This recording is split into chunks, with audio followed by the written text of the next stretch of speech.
today. And yeah, the subject of curiosity, I know that for me, being interested in the field of leadership, I wanted to think about a book that really inspired my curiosity around what does leadership actually mean.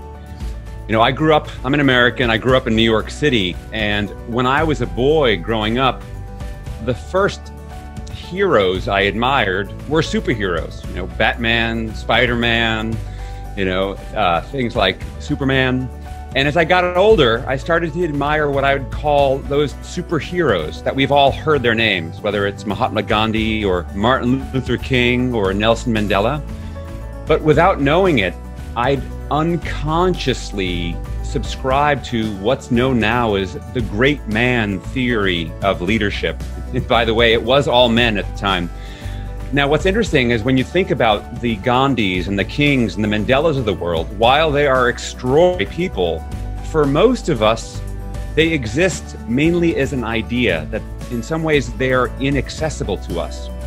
Well, when I was older, probably in my early 20s, I came across this book called The Leadership Challenge by Jim Kouzes and Perry Posner.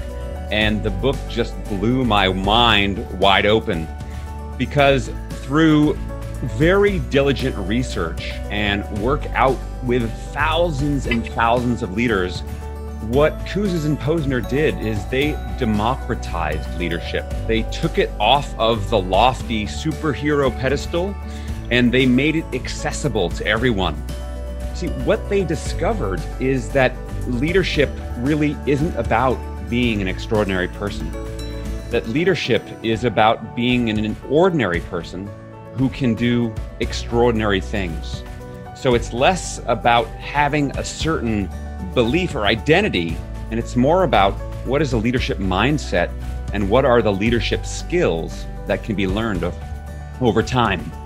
And as I think about this, I want to share a story about a leader I met named Matt, who personifies this idea of ordinary people doing extraordinary things. So Matt, he's a district manager for a national fast food franchise in the USA.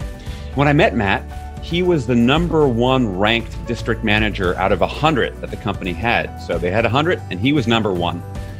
So I asked him, I said, Matt, have you always been such a top performer? He said, no.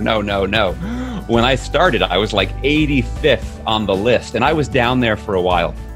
So I said, so what changed?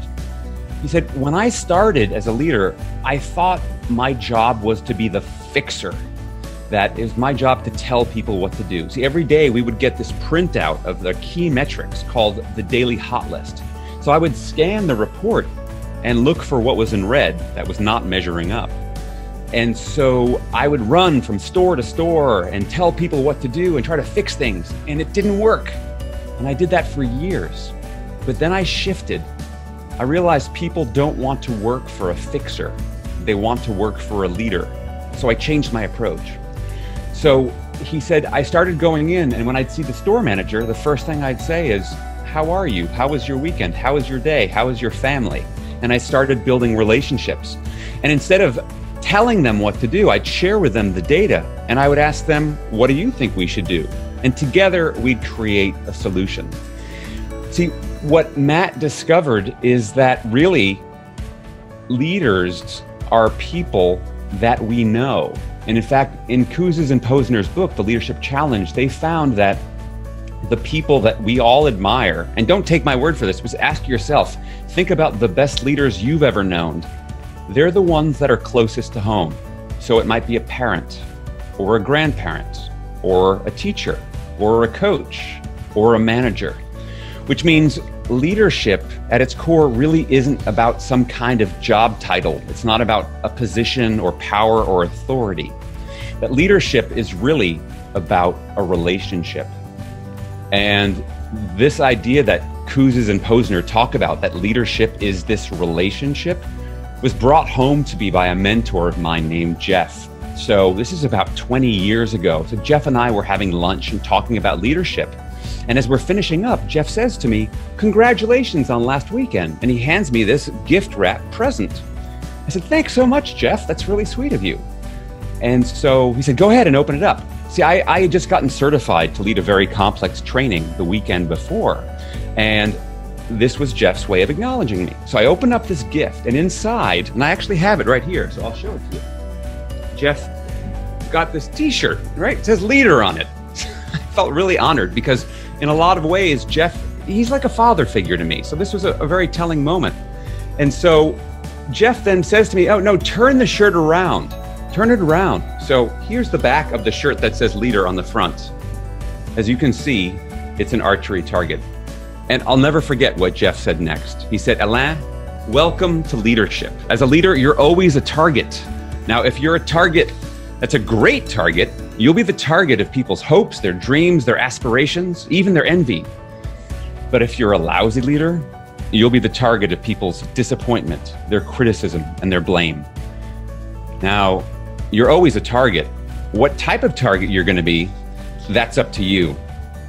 And so the work of Kouzes and Posner, what they taught me, they found that there are 5 specific things that need to be present for the leadership relationship to be effective. In other words, to be a great target. First thing they talk about, they call these the 5 principles of great leaders. And the first thing is that leaders need to model the way. This is about clarifying what are your values and then leading by example. You know, Albert Schweitzer once famously said that example is not the main thing in influencing others. It's the only thing. And so the first part is you have to walk the talk, practice what you preach, as it were. The second principle, so the first is model the way. The second principle is inspiring a shared vision. So it isn't enough for you to have a vision that's inspirational. You need to ask people and draw out of the visions of what is inside of them.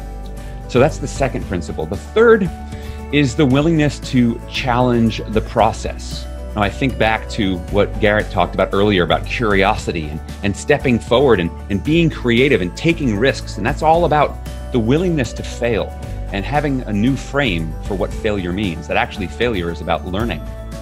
The fourth principle is about enabling others to act. How do you create an environment where people can thrive?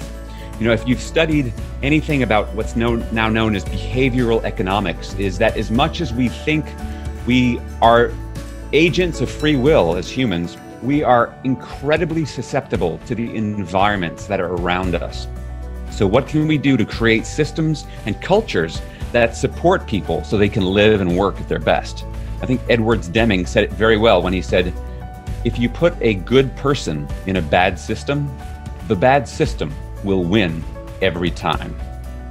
And the fifth principle might be my favorite one.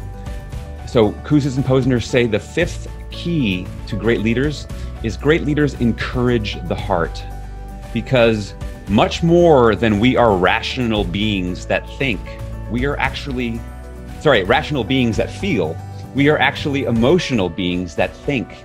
And creating the connection, that strong emotional bond. You know, Maya Angelou said, people don't care how much you know. They won't remember what you did, but they'll remember how you made them feel. And so for me, realizing these 5 principles, which all have specific behaviors, that means that great leaders aren't born. You know, people ask me that sometimes. They say, are great leaders born? I say, well, all leaders are born. No one was hatched from an egg last time I checked. That being said, great leaders are made, and they are made through a series of principles and then converted into a series of behavioral practices that they build and develop day in and day out. And that ultimately, leadership progress comes from leadership practice. And the people that inspired me to see leadership through that lens and has really informed my thinking ever since are Jim Kouzes and Barry Posner with their book, The Leadership Challenge. Thank you so much, Jeff.